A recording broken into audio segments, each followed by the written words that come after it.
जब पद्मनाथ मंदिर के 7वें दरवाजे पर नासा के वैज्ञानिकों को जो मिला, उसे देखकर आपके भी रोंगटे खड़े हो जाएंगे। भारत समेत दुनिया भर में ऐसे कई रहस्य हैं जिनके बारे में आज तक इंसानों को कोई जानकारी नहीं है। विज्ञान चाहे कितनी भी उन्नति कर ले, लेकिन ऐसी कई पहेलियां हैं जिन्हें साइंस आज भी सुलझा नहीं पाया है। आज हम आपको ऐसे मंदिर के बारे में बताने वाले हैं जिसके अंदर आप आज भी अरबों के सोने चांदी हीरे जवाहरात और भी कितना सारा खजाना छुपा हुआ है।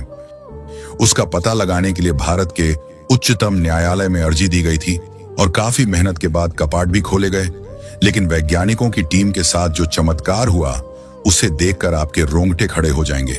कहते हैं स्वयं नाग लोक के नाग इस मंदिर के खजाने की रक्षा करते हैं। हम बात कर रहे हैं दक्षिण भारत के तिरुवनंतपुरम में स्थित पद्मनाथ मंदिर के बारे में।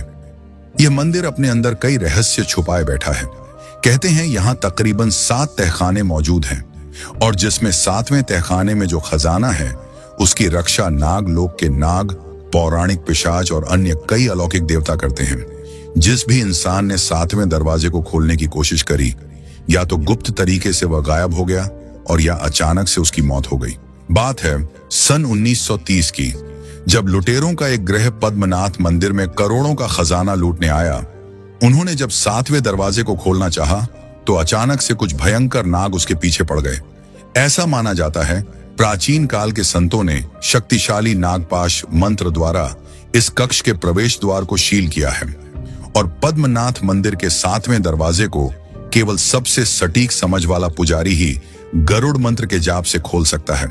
लेकिन सन 2011 में सरकार द्वारा एक ऐसी नादानी हो गई जिसका पछतावा आज भी उन सभी वैज्ञानिकों को होता है जिनके द्वारा पद्मनाथ मंदिर का वह दरवाजा खोलने का प्रयास किया गया।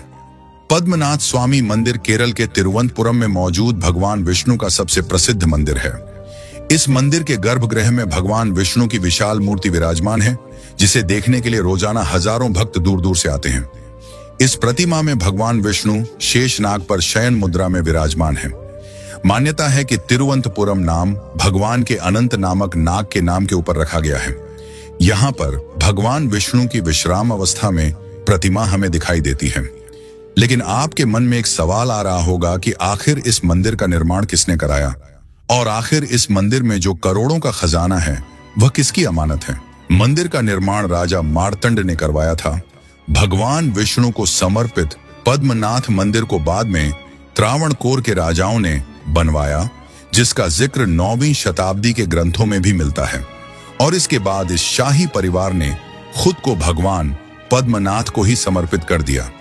अपना जितना भी खजाना था उन्होंने इस मंदिर के 7वें तहखाने में छुपा दिया। इस मंदिर के गर्भ के नीचे हमें 7 तहखाने मिलते हैं, जिसमें 6 तहखानों के दरवाजे पर तो ताला लगा हुआ है, लेकिन 7वें तहखाने के दरवाजे पर कोई ताला नहीं है।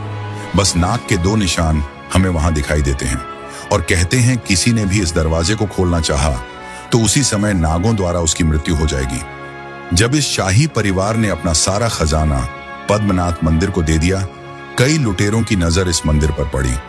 लेकिन आज तक जिसने भी इस दरवाजे को खोलने का प्रयास किया, या तो वह रहस्यमय रूप से गायब हो गए या कुछ ही दिनों बाद उसकी मृत्यु हो गई।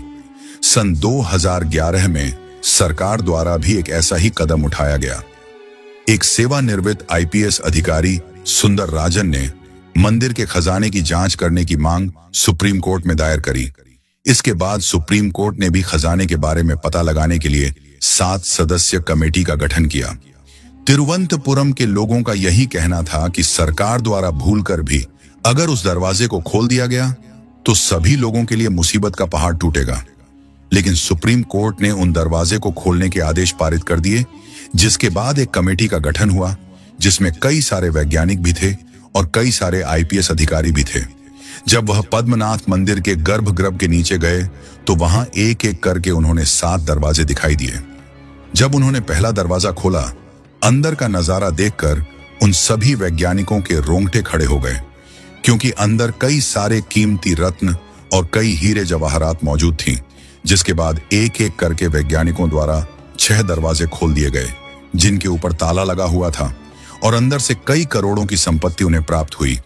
इन 6 तहखानों के अंदर कीमती रत्न, पत्थरों के साथ साथ 1 लाख करोड़ रुपए की कीमती धातुएं वैज्ञानिकों को प्राप्त हुई।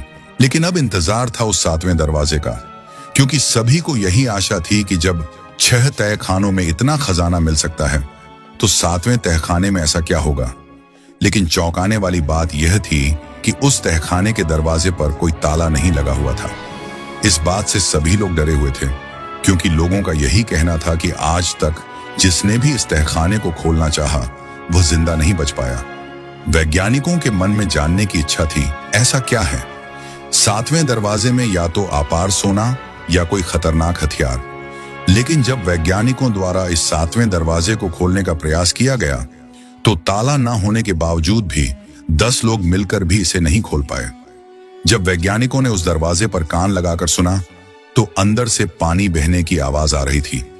कुछ लोगों का ऐसा भी कहना है कि इस दरवाजे का दूसरा रास्ता अरब सागर की खाड़ी में खुलता है। जब लाख कोशिश करने के बावजूद भी वैज्ञानिक इस दरवाजे को नहीं खोल पाए तो वैज्ञानिकों को भी शास्त्र का सहारा लेना पड़ा।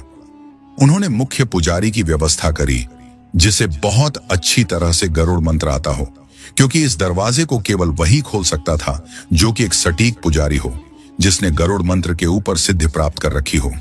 जब उस पुजारी ने दरवाजे के सामने गरुड़ मंत्र का जाप करना शुरू किया तो मंदिर में अचानक ही बहुत जोर से कंपन होने लगा। इस कंपन से सभी लोग बहुत ज्यादा डर गए और गरुड़ मंत्र को बीच में रोकने के कारण उस पुजारी की दिल का दौरा पड़ने से उसी समय मौत हो गई। यह देखकर वहां सभी वैज्ञानिकों के रोंगटे खड़े हो गए। कहते हैं पहले दिन हार मानकर वे लोग वहां से लौट गए, लेकिन 6 तहखानों में से कई लाख करोड़ों का खजाना सरकार को प्राप्त हुआ था। लेकिन 1 से 2 दिन के बाद वह खबर आई जिसे सुनकर आपके भी रोंगटे खड़े हो जाएंगे। वह कमेटी जो दरवाजे को खोलने का प्रयास कर रही थी, उस कमेटी के 2 सदस्यों की अचानक ही मौत हो गई और एक एक करके सभी के जीवन में तरह तरह की मुसीबतें आने लगी। तब पद्मनाथ मंदिर के पुजारी ने सरकार को यह सख्त आदेश दिए कि अगर आइंदा इस 7वें दरवाजे को खोलने का प्रयास किया तो इसी तरह हमारी मुसीबतें बढ़ती रहेंगी। तो सरकार को भी पद्मनाथ मंदिर के सामने अपने घुटने टेकने पड़ गए और उसके बाद यह निर्णय लिया गया कि उस 7वें दरवाजे को आज के बाद कोई भी नहीं खोलेगा, क्योंकि आज तक जिसने भी उस दरवाजे को खोलना चाहा उसे किसी न किसी प्रकार की अनहोनी का सामना करना पड़ा। आईपीएस अधिकारी सुंदर राजन, जिन्होंने पद्मनाथ मंदिर का खजाना खुलवाने के लिए सुप्रीम कोर्ट में याचिका दायर करी थी, कहते हैं इस कमेटी के गठन के बाद उनका स्वास्थ्य बहुत ज्यादा खराब होने लगा और अचानक ही उनकी भी मृत्यु हो गई। इस घटना के बाद मंदिर प्रशासन ने एक बहुत भयंकर चेतावनी जारी करी। यदि किसी ने भी उस अंतिम कक्ष को खोलने की कोशिश करी तो अंजाम सच में बहुत बुरा होगा। तिरुवनंतपुरम नाम एक नाग के ऊपर पड़ा है और वही नाग आज भी इस खजाने की रक्षा करता है।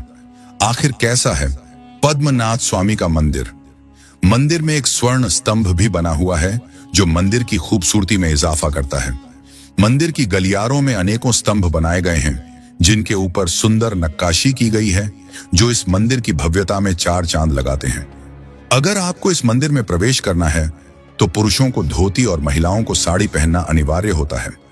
भगवान विष्णु को समर्पित इस मंदिर में भगवान की इतनी बड़ी मूर्ति है कि उनके दर्शन मंदिर में बने तीनों दरवाजों से ही किया जा सकता है। पहले द्वार से आपको भगवान का सर दिखाई देता है।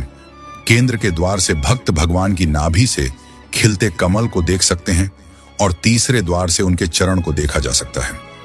अब दोस्तों, आपका मन में प्रश्न आ रहा होगा, क्या पद्मनाथ मंदिर का यह दरवाजा कोई नहीं खोल सकता? तो जानकर आपके भी रोंगटे खड़े हो जाएंगे। पद्मनाथ मंदिर के 7वें द्वार को खोलने एवं उसके खजाने को खोलने की बात होती है तो अचानक से भय का माहौल बन जाता है और अनहोनी की कहानी सबके सामने आने लगती है, क्योंकि मंदिर के द्वार पर कोई ताला नहीं है और ना ही कोई कुंडी है। यहाँ जो सांपों के प्रतिबिंब हैं और वही नाग देवता आज भी इस मंदिर की रक्षा करते हैं। लेकिन दोस्तों, ऐसा कहते हैं 16वीं शताब्दी के एक सिद्ध पुरुष, योगी या फिर कोई तपस्वी द्वारा इस दिव्य दरवाजे को खोला जा सकता है। वह सिद्ध पुरुष आकर जब इस दरवाजे के पास गरुड़ मंत्र का जाप करेगा तो उसके द्वारा यह गेट अपने आप खुल जाएगा। लेकिन अगर उच्चारण जरा सा भी गलत हुआ तो दिल का दौरा पड़ने से या अन्य किसी कारण से उसकी मृत्यु भी हो सकती है। तो दोस्तों, पद्मनाथ मंदिर के रहस्य के बारे में क्या आप आज से पहले जानते थे, या आपको कोई भी बात अच्छी लगी हो तो नीचे कमेंट बॉक्स में जरूर बताइएगा। मिलते हैं दोस्तों आप लोगों से एक नई वीडियो के माध्यम से। तब तक के लिए अपना ख्याल रखिएगा। बहुत बहुत धन्यवाद।